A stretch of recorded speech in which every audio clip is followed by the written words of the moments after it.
What's up everybody? Today I'm going to review my Moonlander from Radica. So in the past I had a cab over camper which was kind of awful.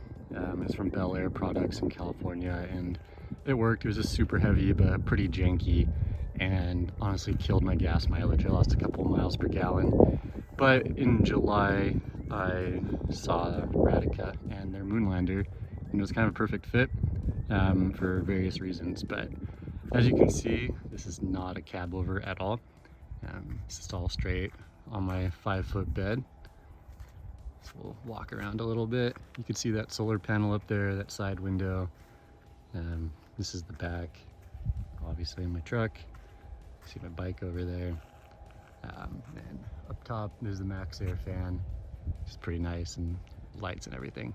So overall, I really like the Moonlander. I think it's a great design, especially for short bed trucks, but I could see how awesome it would be for something longer as well. I've seen them on 8-footers and kind of makes me jealous.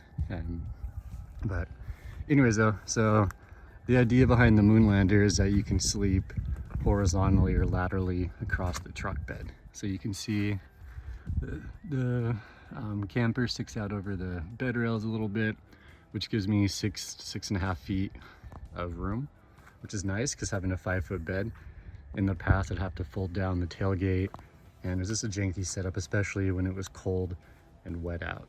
So this is nice. It definitely is self-contained, locks from the inside, and I can still see the outside.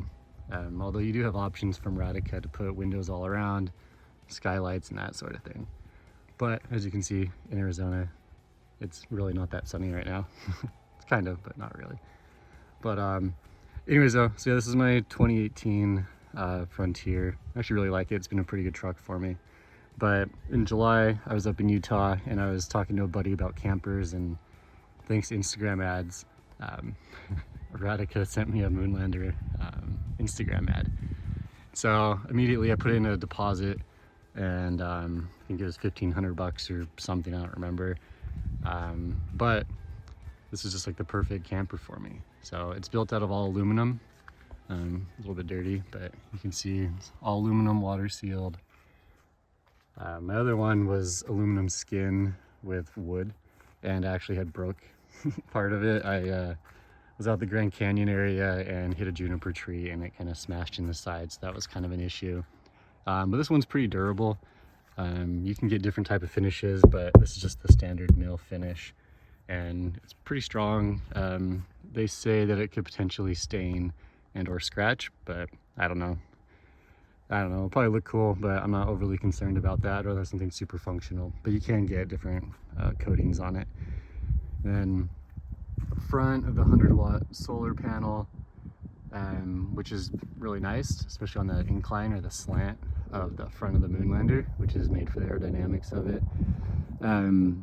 It is just that one panel that came with it. It's 100 watts, and with the full-size truck you can do 175 watts just simply because there's more space up there for a panel. But I actually stuck another panel up top, so I have 200 watts of solar, and that charges both of my Jackery solar generators. And then up top as well, I guess you really can't see, but there's my MaxxAir fan, which does a pretty good job. I initially didn't want it, but I'm glad that they convinced me to get it, just for that airflow in there. It's been pretty humid and rainy out here, so it's nice having that airflow just to kind of kill the humidity and the dampness on the inside. I'm sure it'll be nice when it's warm out too. But so that's kind of the outside. See my bike rack and stuff there, whatever. So I didn't get the T-locks on the outside. You can get locks, so you just open like kind of like a standard camper, but I didn't do that because I wanted to keep it as secure as possible, which I guess is always a way to get in. So for me personally, I have to open the tailgate, which I can lock, but then it kind of opens up the camper. And then here on the inside, you can't really see, but there's a couple locks. You just slide them open.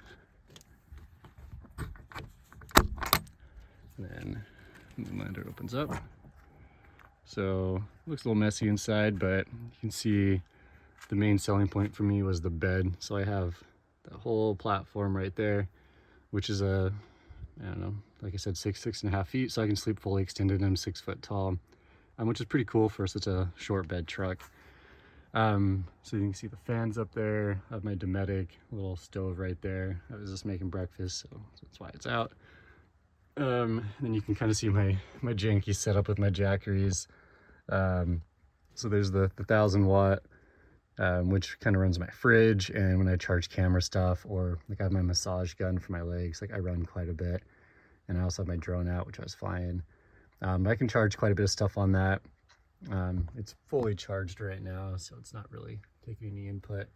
Then I have another 500 watter that is charging, and that one runs directly to the MaxxAir fan. And this is cabling that they had put in when I had my solar panels installed, straight from the Radica shop. And you can see the vent, or the window over there. And so when the window's open and the fan is on, which is not right now, it's a pretty strong draft of air coming through, which is nice. Especially when it's hot out or when you're cooking or something. And then, so it's pretty basic inside, honestly. Like you can see the roof. I have these little shop lights that I installed. They look flickery in the video, but in real life they're not. So a couple of those lights just thing up pretty fast. Then there's the controller for the MaxxAir fan, which is pretty nice. I don't necessarily love the MaxxAir fan. Like all the auto settings on it are super annoying.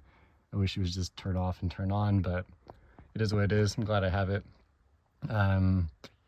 Let's see. So I put in some like carpeting on the walls over here. Did a kind of crappy job. I'm not great at building things, obviously, but the carpeting definitely makes it feel more warm, maybe, just more kind of complete. And then I've started to kind of collage up the top over there. So I'm going to put all maps and just like maps and stickers and racing bibs and that sort of stuff. But then, let's see, so there's a little bit of storage over here. I haven't really decided what I want to do with it. It's definitely more of like the kitchen-y type area, so I need to kind of figure that out. But you can see my water storage and bins and everything. Let's see, a little pull down thing here. Oh, you can see the locks right here. So that just goes against that and stays closed as long as your tailgate's locked. Nobody's getting in unless they unlock your tailgate or rip it off or something. There's a cabling down there for the lights. But then also it's really nice just to have all the storage under here. So you can see I have my propane tank, I have tools. This is all my running stuff, cooking stuff, water. That bin, or that jug looks really gross now that I look at it on camera.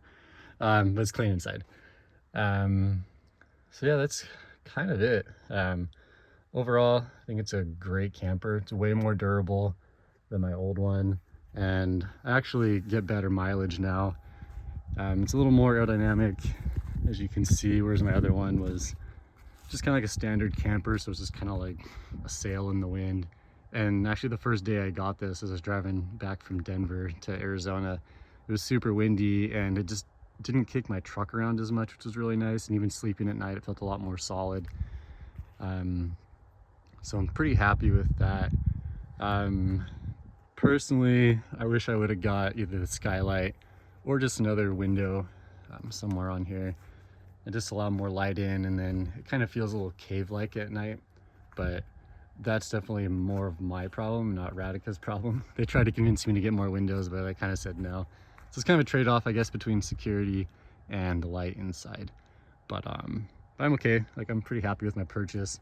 My mileage has improved as far as gas mileage goes, which with fuel prices, it's really nice to have that. Let's see, as far as everything else,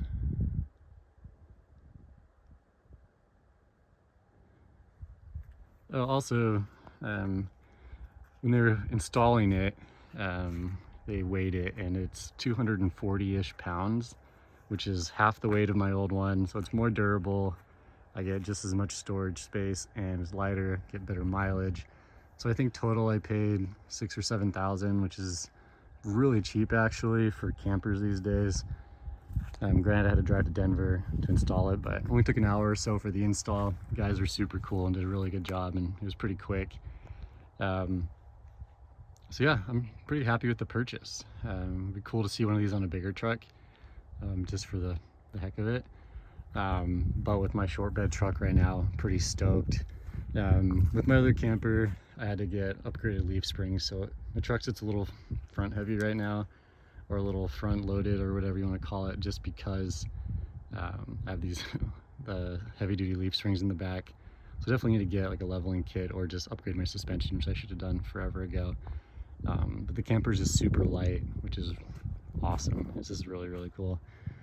It's funny, I get a lot of comments about it. The other day, I was going to the grocery store, and as soon as I was getting out of my truck, a cop rolled up, and he was wanted to talk to me about the Moonlander, which is pretty funny.